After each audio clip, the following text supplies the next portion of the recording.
नमस्कार, IBM 7 की इस खास पेशकश Supertech presents UP rising में आपका स्वागत है। उत्तर प्रदेश की दशा और दिशा पर केंद्रित है हमारी आज की ये चर्चा। जैसा कि आप जानते हैं, उत्तर प्रदेश अब वो उत्तर प्रदेश नहीं रहा जो कभी बीमारू राज्यों की गिनती में आता था। आज हर स्तर पर यहाँ प्रगति हुई है। संपूर्ण विकास के लिए और अधिक प्रयास भी किए जा रहे हैं। समस्याओं को समझा जा रहा है और उनसे निपटने के विकल्प भी ढूंढे जा रहे हैं। मैं अखिलेश यादव ईश्वर की शपथ लेता हूं कि मैं उत्तर प्रदेश के 33वें मुख्यमंत्री के तौर पर शपथ लेते ही अखिलेश यादव ने जनता से एक नई शुरुआत का वादा किया। भारत के सबसे ज्यादा आबादी वाले राज्य को इस युवा मुख्यमंत्री से कई उम्मीदें हैं और ये प्रदेश विकास की दौड़ में अव्वल आने का ख्वाब देख रहा है। इसके लिए हर वो उपाय किए जा रहे हैं जिसकी जरूरत पिछले कई सालों से थी। इसका असर अब कई सेक्टरों में दिखने भी लगा है। सामाजिक और आर्थिक विकास के लिए इंफ्रास्ट्रक्चर पर विशेष ध्यान दिया जा रहा है। योजना आयोग ने कुछ दिनों पहले ही राज्य को 57,800 करोड़ रुपए देने की घोषणा की। साथ ही कैबिनेट ने 4 अहम हाईवे के निर्माण में तेजी लाने के प्रस्ताव को भी मंजूरी दी। इसमें 206 किलोमीटर लंबा दिल्ली सहारनपुर हाईवे, 115 किलोमीटर लंबा वाराणसी शक्तिनगर हाईवे, 88 किलोमीटर दूरी का मेरठ करनाल हाईवे और 54 किलोमीटर का बरेली अल्मोड़ा हाईवे शामिल है। प्रदेश की बिजली समस्या का समाधान भी हो सकता है अगर सरकार बिजली उत्पादन में 16,274 मेगावाट का इजाफा करने में सफल होती है। ऐसा होने पर राज्य में बिजली कटौती बीते जमाने की बात हो जाएगी और उद्योगों के साथ साथ आम आदमी को भी 24 घंटे बिजली मिलेगी। बेहतर संसाधन तैयार करने के लिए उत्तर प्रदेश शिक्षा को प्राथमिकता दे रहा है। राज्य में प्राइमरी शिक्षा के बजट में साल दर साल इजाफा हुआ है। जहां 2006-2007 में प्राइमरी शिक्षा के लिए 6,439 करोड़ रुपए का बजट तैयार किया गया, वहीं 2009-2010 में ये बढ़कर 11,185 करोड़ रुपए हो गया।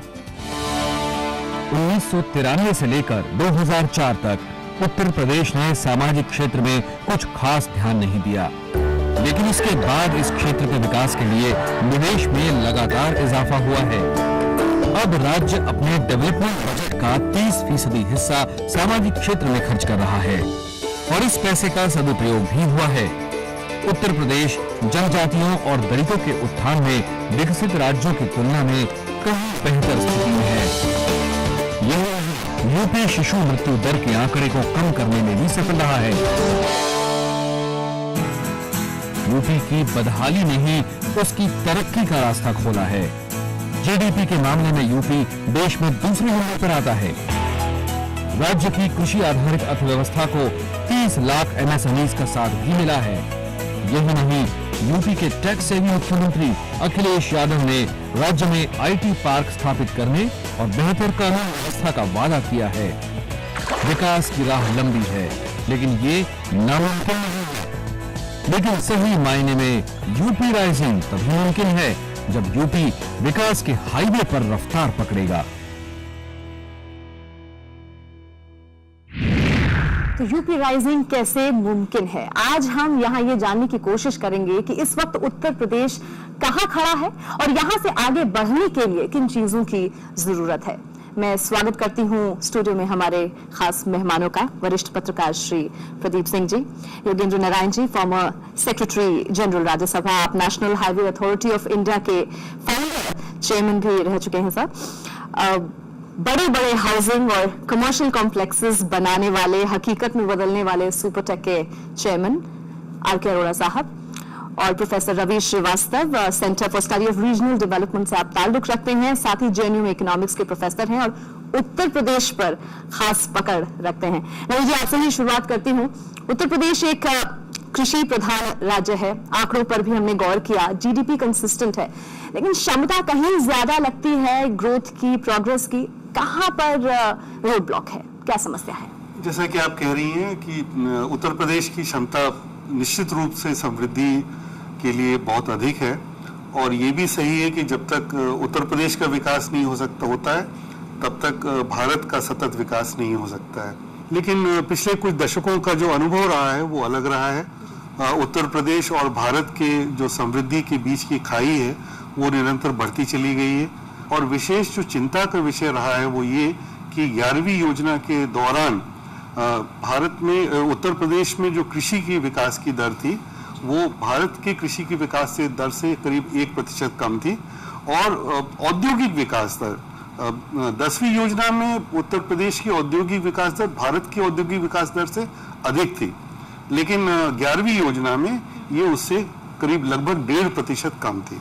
तो इसलिए ये चिंता के विषय हैं, और नई सरकार ने नई नीतियों का आह्वान किया है, उनका खुलासा किया है, तो उनके आधार पर अब हमें देखना होगा कि चुनौतियां क्या हैं और आगे के कदम क्या हो सकते हैं। प्रदीप जी, आपके हिसाब से सबसे जरूरी चीज जो है, मूलभूत सुविधाएं जो कहा जाता है, या फिर प्रोग्रेस के लिए प्रदेश को इस वक्त किस चीज की जरूरत है?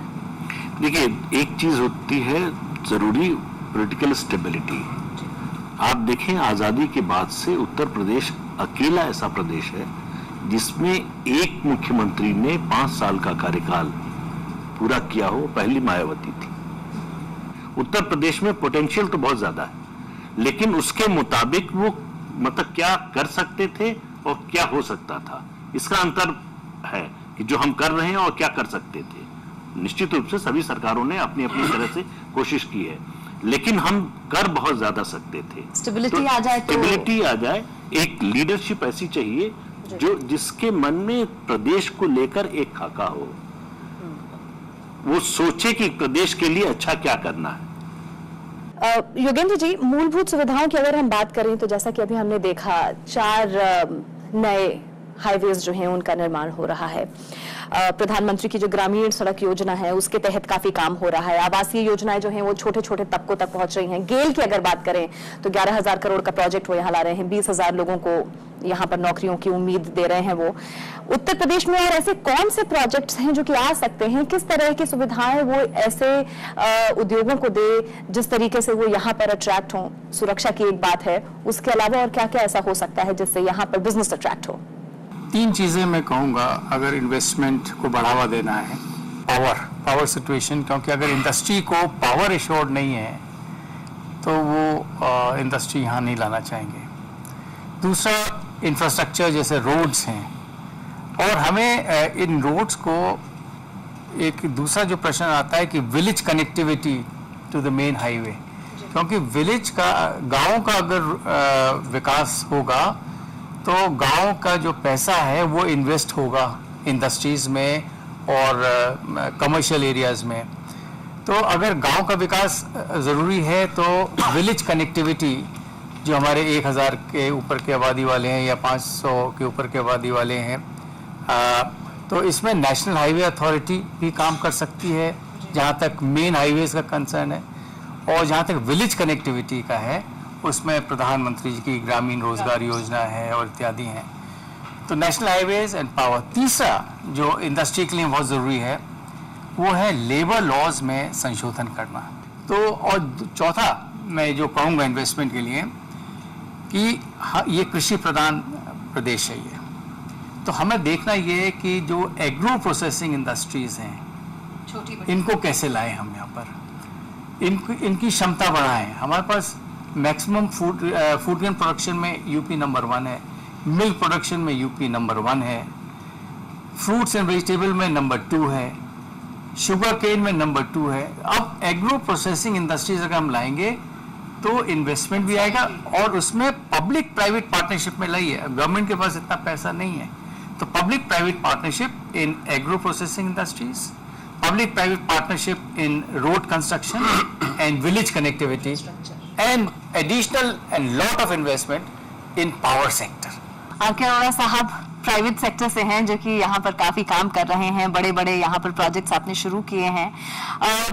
उत्तर प्रदेश में सुपरटेक जो है वो काफी फैल रहा है। उत्तर प्रदेश से कोई खास लगाव किस वजह से, किस तरह की सुविधाएं आपको मिली?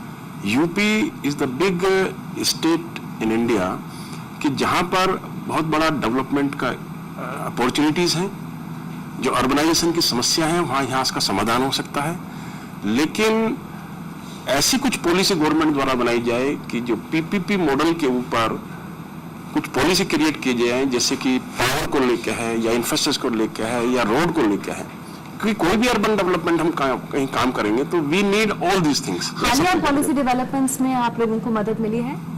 जरूर हम लोगों ने, क्योंकि हमने अपने क्रेडल के माध्यम से भी और एक प्लेटफॉर्म बना के कि हमने गवर्नमेंट तक की बात पहुंचाने की अपॉर्चुनिटी मिली है कि किस तरह से आगे फ्यूचर में किस तरह से अर्बनाइजेशन को बढ़ावा दिया जाए। तो उसके लिए हमें जरूरत है कि हम पीपीपी मॉडल पे इस तरह से कुछ काम करें। वैसे किसी भी राज्य की असली उन्नति और विकास की तस्वीर होती है उसकी जनता। उत्तर प्रदेश अपने लोगों तक क्या शिक्षा, रोजगार, इन तमाम चीजों के नए मौके पहुंचा पा रहा है कि नहीं, स्वास्थ्य और स्वच्छ जीवन पहुंचा पा रहा है कि नहीं, इस पर चर्चा करेंगे एक छोटे से ब्रेक के बाद।